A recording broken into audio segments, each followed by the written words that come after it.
Welcome to the AFN Sports Arena with Jantzee and Tory. I'm your host, Jantzee Ellis, joined in the AFN Okinawa studio by Air Force Staff Sergeant Tory Kuzumano.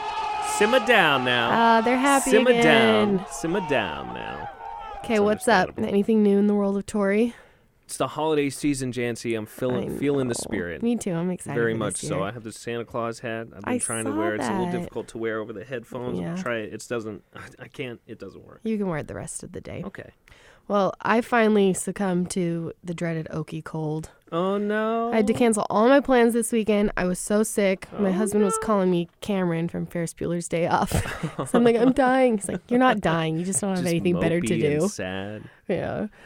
Oh, man. But one big positive of this is I got to watch all of the college football conference championship games. And, man, were there some big ones. There were some great games, too. There were some lopsided games. There were some great games, too.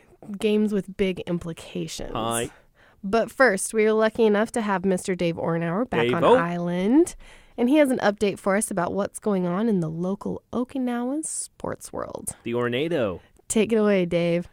Could this be the year Kubasaki Wrestling revives and dominates Far East? First time since 2013. Given how the Dragons performed in their first dual meet of the season, they at least have a chance to shine on Okinawa. Kubasaki trounced Kadena 39-22 at home last Wednesday, and a solid mix of veterans and newcomers did the damage. Devin Wilcox, Victor Saavedra, Kobe Carl, Luke Mosley, and Oakley Mueller each won bouts by technical fall. Jacob McConville won by pin for the Dragons. Kadena got pins from Grant Rogers, Alex Hernandez, Braden Frederick, and former Far East champion Demetrio De La Rosa. We have some things that we know we need to work on to come back stronger and harder, Rogers said. As for basketball, Kadena's boys have broken out of the gate strong with 5 wins to begin, most recently a 67-60 win Sunday at Kitanaka-Gusuku with newcomer Montez Young Jr., a freshman, scoring 19 points. Kubasaki's boys continue to rebound from a season-opening loss by downing Zion Christian Academy International 76-48 on Saturday, Okinawa Christian School International 82-54 on Friday. Alonzo Higginson III averaged 22 points, Damian Dorval 20.5. And Kubasaki's girls got their first win of the season, 41-34 on Saturday, behind Sierra King 16 points. That's the local Sports Minute. Great. Thanks, Dave. So let's get back to talking about who made it in the college football playoff. Number 1 is Clemson. No surprise there. They beat Miami easily and proved they deserve to be in it for the 3rd year in a row. Second is Oklahoma. Again, no surprise there. Baker Mayfield and company put the hurt on TCU and ran away with that Big 12 championship. Georgia was able to avenge being knocked from the number 1 spot a few weeks ago by Auburn. Go Dogs. Beating the Tigers 28-7 and taking the SEC title. So as was assumed, they were given the number 3 playoff spot. But now here's where it started to get a little tricky. Number 8, Ohio State was able to take down previously undefeated number 4 Wisconsin handedly and take the Big Ten championship. And this is where the debate started. Seeing that number 2 Auburn was taken down by Georgia, the only team to beat Alabama, debate swirled that the Crimson Tide should be in that 4th and final playoff spot. But then there were many people arguing that Ohio State should be in, seeing that they had a tougher strength of schedule in Alabama and they actually won their division and conference title. The debate went on and on in the media. I know how you feel about this one. But it seemed as though the College Football Playoff Committee knew exactly what they wanted. Alabama was named the number 4 team and will be playing Clemson on New Year's Day. What? What do you think? I think it's malarkey. Really? I think it is pure and They made the wrong choice. unadulterated animal droppings, Jantzee. Okay, Ohio State lost 2 games. One was a huge one to unranked Iowa. Listen, by like 30 points. This was not recently. Okay, Yeah. This was earlier in the season, right? But it's judged off your body of work. Yes, I understand that it's your body of work, but I just don't think that one loss is egregious enough to completely erase the wonderful things that they've done all year long. Do you think Alabama's one loss to Auburn, a hot Auburn team, in a rivalry game is enough to negate them? Here's the thing. Yes. Okay. I think you're just an SEC hater. No, it's not that, Jantzee. It's that I have such a hard time believing that Alabama earned a spot in the college football playoff from home while sitting on the couch championship week. I believe that entrance into the college football playoffs should be earned on the field. I don't think that winning the Big Ten should have automatically guaranteed Ohio State a position, but I think with their victory in the game over the previously undefeated Wisconsin, they earned the right to be in that college football playoff. But even that win, I mean, there was some ugliness. There was a few turnovers. Of course, because it's two good teams playing one another. I mean, I'm not saying that Ohio State is a perfect team. We obviously know that they are far from it. Alabama's not a perfect team either. To me, and we've been talking about on this podcast for weeks, Jantzee, this is a reputation entrance for Nick Saban and the Crimson Tide. They just know, oh, it's Alabama. They're great every year. They are very good again this year. Let's just give it to them. Even though Urban Meyer has a reputation of his own. I think there were two parts to this. I think, I'd hate to say that media and hype has anything to do with it, but everybody wanted to see Clemson and Alabama back at it again. Of course they did. Another rematch. Ohio State would have been a great, you know what? They got blown out last year by Clemson in the college football playoff, so they would have been hungry for revenge. That's a storyline all its own. Yeah. I definitely think these things play a part in it, trying to play up to the storylines and that sort of thing. I just think there would have been a lot of backlash and turmoil had they let a two-loss Ohio State team in. I don't know. Over Alabama. I don't know if there was. I guess we'll never know. More with letting them in, or more now, because there is a lot of backlash now. I really feel for Ohio State. And it's not, I mean, I am biased against Alabama because you know my feelings on them, but in a vacuum, objectively, if you were to take the team names off of these two, I still think Ohio State should have still been in. Well, they earned it. They earned it on the field, Jantzee. Okay, well, we shall see how it shakes out. I'm hoping for a Clemson-Oklahoma championship. I think that'd be the right matchup, and it gives the Heisman Trophy leader all of this is a moot point, right? Because, exactly. I mean, I don't know. You can never count Alabama out. That's tell you true. What, they gave them in. They let them in, and they have a chance to take it, too. But I agree. Yeah. Let's go Clemson-Oklahoma. Yeah, it'll be, I think, the 6th or something like that, because they play those semifinal games on the 1st. Right. And before we get totally off of college football, we have to briefly mention the crazy coaching carousel taking place. Every year, once the season is over, plenty of coaches lose their jobs and moves are made. Reactions happen. But one big-time deal was made this year. Jimbo Fisher, who brought home a national championship for Florida State and made them a contender every season. And just very good coach. Yeah. And just a few months earlier, Fisher had vowed, quote, "There's no reason for me to go anyplace else. This is a destination job." End quote. But then their starting quarterback and best offensive player went down for the season opener against Alabama. Then Hurricane Irma hit, giving them 21 days to stew about the loss, and it just snowballed from there. The Seminoles went from contender to afterthought in roughly a month, becoming the first preseason top 3 team since Tennessee in 2005 to finish 500 or worse. It's rough. And for winning programs like that, when stuff starts going bad, I mean, fingers are flying, blame's being placed. Fingers are flying? That pointing, they're flying around and landing, pointing on people. I thought they were chopping fingers off down there. My God. I mean, they're Take up in college arms. Football seriously. I mean, those Seminoles, man. I know, man. Pretty Jimbo crazy Fisher, but he's a legend. He's a legend. I mean, he's been there, I think, 8 years, and he had made a lot of changes, and all of the word coming out is that he just always wanted more. He was always pushing them. And Florida State was always like, okay, we'll give you new facilities. Okay, we'll give you this.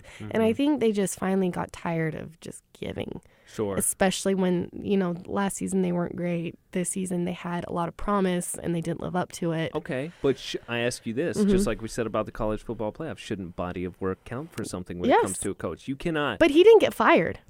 Right. He got... He fell forward. Let's talk about this. So then naturally the rumor mill starts working, and word had gotten out that Texas A&M had Jimbo as their top target. And then it was announced, 10-year deal for a guaranteed $75 million. That's quite a bit of cheese. Yes, that's $75 million. Gravy train is chugging with that one. It's a gravy plane, yes. Gravy planet at that point. Making it the richest deal in college football history, meaning he now gets paid more than Nick Saban of Alabama. What do you think? Did he make the right choice? Did A&M make the right choice? Is he worth it? I don't know. I mean, he'll bring in the recruits. It's tough to say. For that hefty of a deal, he better bring home the bacon. He better deliver in guaranteed. that 10 years. He better win no less than 3 national championships. Yeah. If he doesn't make the college football playoff in his first year, they are already going to be talking about firing this guy. But see, they can't. It's guaranteed. I mean, he could have a buyout. They're going to have to pay him all that money. He could have a buyout, but he's guaranteed. I'm just saying, $75 he's million. setting himself up. Listen, he's betting on himself. He clearly believes in himself. Yes.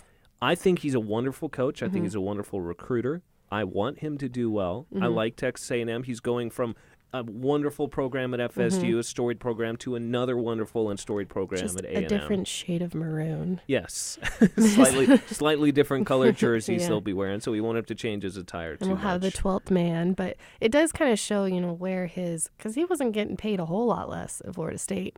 I mean, it kind of shows what motivates him, because he did have that program in the palm of his hand. He could have done whatever he wanted. You just need a new challenge, Jantzee. Yeah. But you usually want to go out on top. Yeah, that's definitely true. Not but walling. I mean, somebody calls you up and says, "Hey, we want to give you a job for 10 years and pay you $75 million." Be right Suddenly, there. all that sentiment goes out the window. And I don't know his wife, but I mean, if it were me, I'd be like, 10 years? That's a lot of security. Yeah, You're right. Especially if people had been, blaming, like, oh, Jimbo doesn't have it anymore. We're barely going to make a bowl this year. It's like a pitcher when they get traded to a new team. Sometimes that change of location re-energizes them and they find their success. Yeah. And maybe Jimbo Fisher can rediscover what makes him so great. Yeah. It'll be at A&M. It'll be fun to see. Now, back in 2012, the average head coach salary for major college football coaches was $1.64 million. That was the last average I could find. Obviously, it's probably increased a bit since then. Nick Saban of Alabama currently earns in the neighborhood of $7 million, and then Jim Harbaugh at Michigan State now earns about $7 million also. But he took home around $9 million last season. His deal was structured weird. They did what they had to do to get him out of the NFL. Yeah. Needless to say, coaching college football is quite lucrative if you're good at it. But we shall see how the saga of Jimbo Fisher plays out. I'm excited. We know how his bank account's going to play out. Right? My goodness. Okay, speaking of sagas, did you hear that Lavar Ball pulled LiAngelo out of UCLA?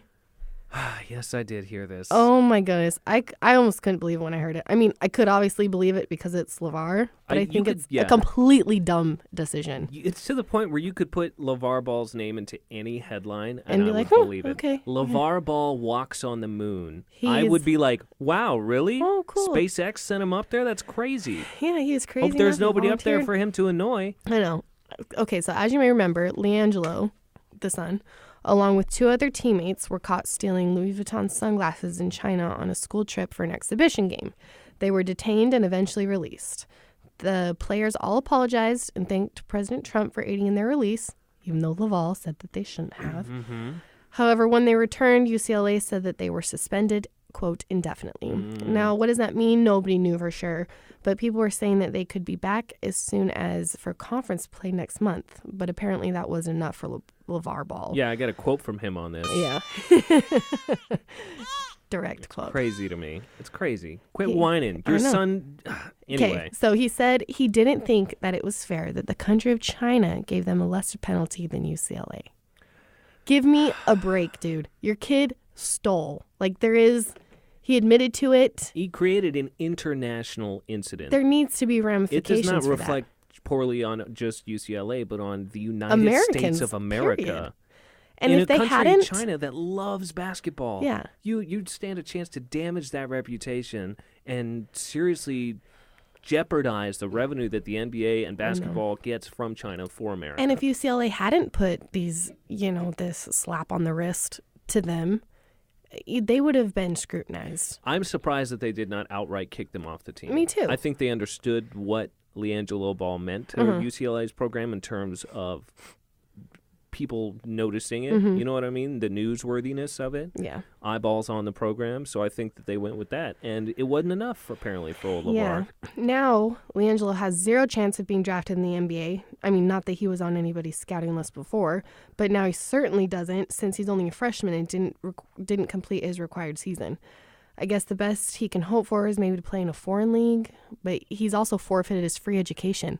Yeah. And from everything I read, LiAngelo, he's the middle one. He is the most reserved. He is quiet. He always got good grades in high school, but he didn't go to any dances. He didn't he's just very quiet and reserved compared to his 2 brothers. He has 175,000 followers on Twitter and he doesn't tweet, It's crazy. He seems like a, relatively quiet, good kid. Obviously made a really bad decision. Right. Being reserved doesn't necessarily No. make you a good person, but I see what you're saying. Yeah, he could have at least got his education, played some basketball. Yes, it was a life. dumb choice on a lot of different fronts, I think, and a knee-jerk reaction. But again, when it comes to Lavar Ball, not much surprises us these days. Also, another thing to keep our eye on is that the youngest Ball, LaMelo, has already committed to play for UCLA.